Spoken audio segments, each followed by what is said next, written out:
Children growing up in 2024 have had some significant changes in the way that people communicate with each other. Technology has become the main source of communication within younger groups as well as older groups. Face-to-face communication has decreased throughout the years, which can alter how experienced children are with communicating effectively. Two major theories that can aid to the consideration of children's development in the modern world are social identity theory and muted group theory. According to social identity theory, children form their identities through the groups they belong to, whereas muted group theory emphasizes that certain voices are marginalized or ignored. Children in 2024 are therefore influenced by a wide range of sources, including what they see on TV and the internet, as well as their family and friends. However, it might be problematic when particular groups or views aren't heard as often as they should. In order to address it, we must ensure that children, whether they are in school, at home, or online, feel heard and respected, allowing them to have a voice. While children are trying to find their social group or have already found their social group, it tends to revolve around technology, and it is very easy for kids to get muted on social media. Considering the effects of these viewpoints, proactive measures can be done to give children a greater opportunity to give voice to their opinion and establish inclusive settings where all viewpoints are respected and heard both offline and on. Social identity theory is defined as it is intended to be a social psychological theory of intergroup relations, group processes, and the social self. Hogg, Terry, and White, 1995. Social identity theory states that people divide others into social groups according on traits they have in common, such as age, gender, ethnicity, or hobbies. Children in 2024 are exposed to a diverse range of social groupings, both online and offline, from virtual communities and online groups to classmates and family. Their social identities and the groups that they are a part of may have an impact on their sense of self. In the U.S., children are widely considered not only in need of protection from such unpleasant experiences, but also sometimes assumed to lack the cognitive skills necessary to comprehend abstract concepts like oppression and power. Kofelt, Bowen, and Langhout, 2016. What this is saying is that when children are trying to find their social group, it can be more difficult due to the lack of knowledge that they have about the people in the world around them. Especially today, there's a lack of face-to-face social interaction, which can make it even harder to find their social identity.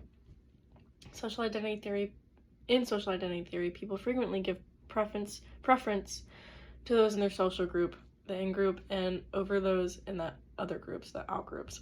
When it comes to children growing up in 2024, this might take a variety of forms. For example, cliques that form around common identities or interests, or instances of in-group favoritism that are seen in online communities or gaming circles. Kalecki and Lemish, 2011. By being aware of these dynamics, parents and educators can lessen stereotypes and biases against children while also promoting beneficial intergroup connections. These in-groups that children are a part of shape most of their identity, which can become an issue when an adolescent's in-group revolves around a group of individuals online. Solely only individuals online. This is because social media can become addicting to young adolescents, which can create a barrier between beneficial interpersonal communication. So it is not always the social media that is the issue or the interconnectedness it brings. Rather, it is the fact that we can easily fall into a trap where we can or don't feel as though we can turn it off. Homayone, 2017. Adolescence, in accordance with Erik Erikson's psychosocial theory, is a time of identity consolidations and exploration, as well as how the environment around us predicts how we will develop the different stages of life. Erikson, 1968. By emphasizing how the social setting and group membership shape teenagers' sense of identity, social identity theory increases this viewpoint. Children in 2024 might have certain challenges and chances when navigating the steps involved in developing their identities, such as exposure to a variety of social influences and digital media. It is crucial for parents, educators, and communities to encourage identity development by facilitating identity discovery and creating supportive settings.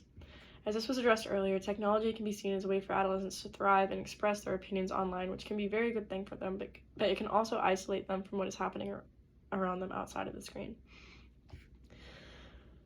The widespread popularity of social media and digital communication channels expose kids in 2024 to a wide range of identities and social groups outside of their immediate physical surroundings. Social identity theory can help in the explanation of how kids interact with digital communities, create virtual identities, and navigate online environments, but it also calls into question the effects of the algorithm biases, cyberbullying, and online chat rooms on children's social identity formation and well-being. Time spent on social media can also displace face-to-face interaction and cause depression due to lack of social support. Andreas and Brunborg, 2019. While this does not seem like an interpersonal communication issue, it very much is due to the fact that without that day-to-day interpersonal communication experiences, it can not only affect a child's social identity, but also a person's well-being. Children may also hold on to different identities due to their individual mobility. Individual mobility is defined as a strategy adopted by individuals in cases where boundaries of the group are permeable. They may perceive that they can achieve greater status by identifying with a different group. Tibet, 2024.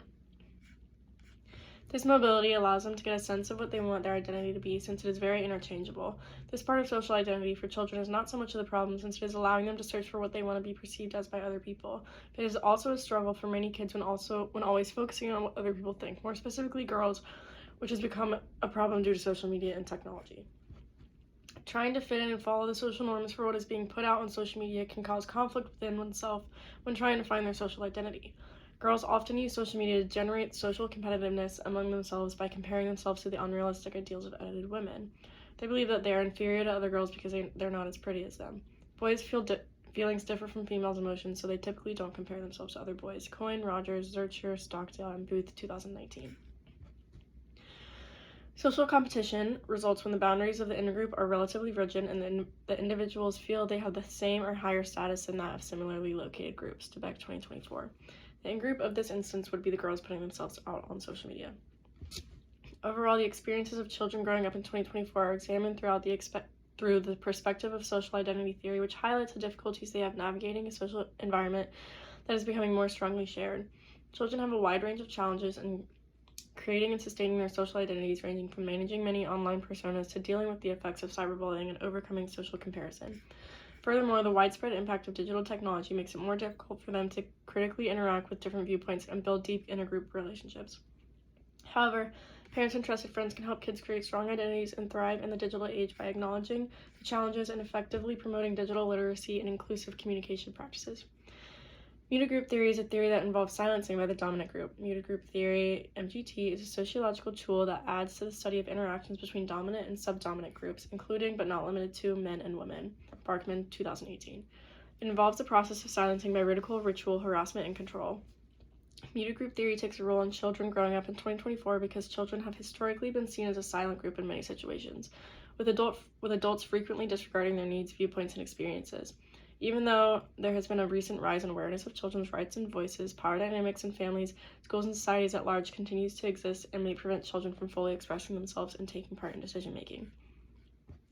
Children have never had such access to platforms and communication technology for expression and participation as they do in the digital era of 2024.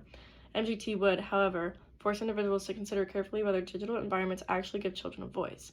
The representation of children in the media and popular culture, as well as the ways in which these representations influence society norms and views, are further areas of focus for MGT.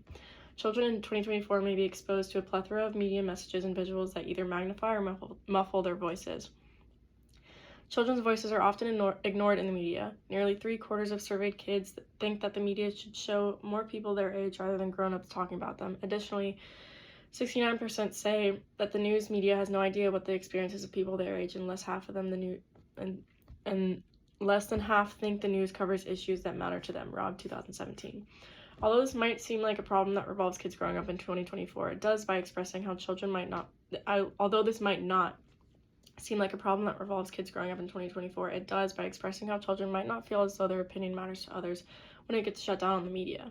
It is inevitable that kids are going to, at some point, be on social media in their adolescent years, and if they constantly feel muted, they might not want to express their opinions as often as they would like. Muted group theory is also known as a theory that mutes specifically only women, but that is not the case.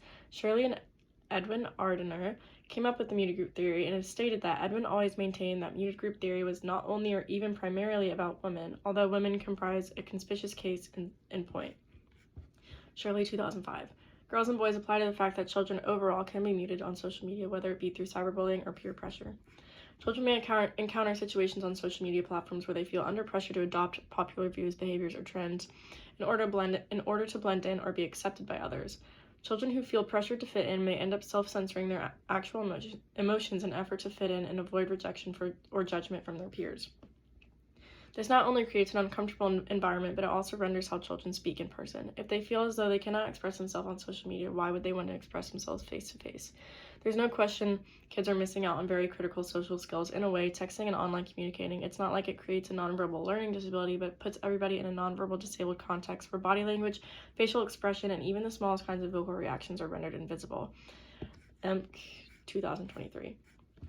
Another way that children are unfortunately commonly muted through social media is through online predators. Online predators may target children within the intention of controlling or using them for harmful reasons. Children may be forced into quiet or secrecy under these circumstances out of fear of what might happen if they speak up or ask for assistance. The Online Grooming of Child for Sexual Purposes Model Legislation and Global Review 2017 reported that an estimate 750,000 sexual predators are online at any given moment. Dorisme, Kalyani, and Sivaj, 2021. Most individuals believe that their child or someone else's child might not become addicted to child predators, but is more common than most people believe. Lastly, cyberbullying is a worldwide enemy for children using social media. Cyberbullying has become a lot more common since new social media platforms have come out due to the availability of people using anonymous accounts to bully other people online. The anonymity cyberbullying provides gives bullies a sense of power and control that otherwise might not be present if they were face-to-face with their victims. Watts, Wagner, Velasquez, and Behrens, 2017. This mutes children using social media because, like I said before, they do not feel like their opinions or their beliefs are validated and are constantly being shut down. Not only is it just someone's opinions or beliefs, it also targets people's appearance and other personal attributes about someone. Parents play a big role in trying to resolve how kids use their social media. In order to encourage their kids to speak up if they encounter bullying or other types of online harassment, they should also maintain open channels of contact with them. Teachers can also incorporate digital literacy and social learning into social curricula to provide students the knowledge and ability they need to use social media in a responsible and safe manner. This involves encouraging good online communication and online behavior, in addition to educating kids how to identify and respond to cyberbullying. Overall, children growing up in 2024 would encounter a significantly influenced sense of self, social interactions, and communication techniques due to the connected relationships between social identity theory and muted group theory. Children, being individuals, have a natural urge to build identities around those who they are a part of, whether those groups exist in real-world communities or online. However, children's ability to express themselves genuinely and fully engage in public discussions is severely limited by the dominance of muted group dynamics, wherein some voices are ignored or silenced within these group contexts. However, there are proactive steps that parents and other trusted adults can take to lessen the harmful impacts of these theories and give kids the tools they need to handle the complex issues of today's world. Parents and educators have a critical role in preparing children to use social media and digital platforms responsible by placing a strong emphasis on digital literacy and social emotional learning. Children can be taught to examine stereotypes, evaluate internet content, and stand up for others and themselves through education and guidance. Furthermore, encouraging open discussion and strong bonds between parents and teachers can provide kids the self-assurance and determination they need to confront online harassment and cyberbullying. Parents and educators may contribute to the creation of a safer and more welcoming online environment for everyone by providing kids with the information and abilities they need to interact productively in digital environments.